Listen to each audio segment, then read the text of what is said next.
hamma borib ishlashi mumkin. İşonaverishlar, aldash yo'q bu yerda.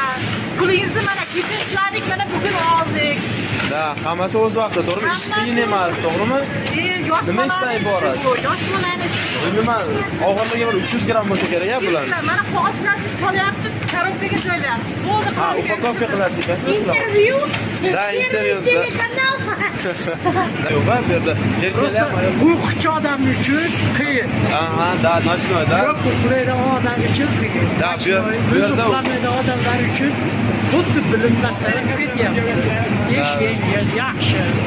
Rahmat Zuhriddinga. Rahmat, boylik. Shu orqali ishga joylashyapti. Mana ko'rib turganingdek, musofirda ishni zo'ri bor. Rossiyaning Moskva shahrida 18 yoshdan 50 yoshgacha bo'lgan erkaklar uchun gruzchiklik va upakovщикlik vakansiyasi, smenalik, bezabyom, har hafta rashid, oyligi $1000 dan $2000 Nima deyapti? Video like qarsa, videoga bitta like bosamiz va videoni musofirda ish qidirib yurgan musofir akalarimizga tezda yuborib qo'yamiz. Demak, bugungi ishimiz Rossiyaning Moskva shahrida metro Azyorniyada, mana hozirgi videoda ko'rganingdek, Skalat baza, katta ovqat mahsulotlari, salat mahsulotlari turadigan baza.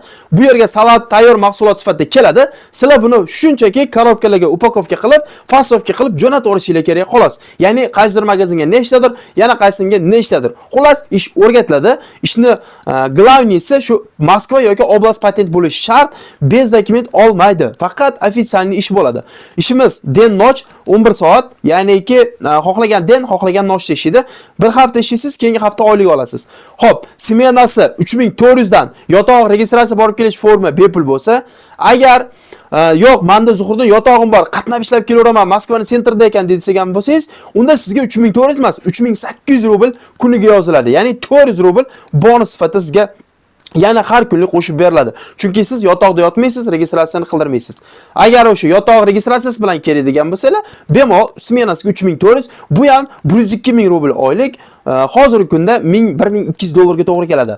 Xo'p, agar mana shu skalatda, mana shu bazada yaxshi ishlab o'zingizni ko'rsatsangiz, bundan ortiq zo'r skalati bor. Albatta o'sha joyga olib boradi, qachonki o'zingizni yaxshi ko'rsatsangiz. Shuning uchun gazini bosib ishlanglar. Mana shu joyda maza qilib ko'karasizlar, chunki ishonchli ruskiy firma puliga aldamaydi. Albatta, kimga mana shu ishimiz qiziq bo'ladigan bo'lsa, pastdagi raqamlarga hozir aloqaga chiqib, videoni tezroq tarqalish uchun kommentda ko'proq o'z fikrlaringizni yozib, like'larni gumburlatib, qizartirib qo'yasizlar degan umiddaman.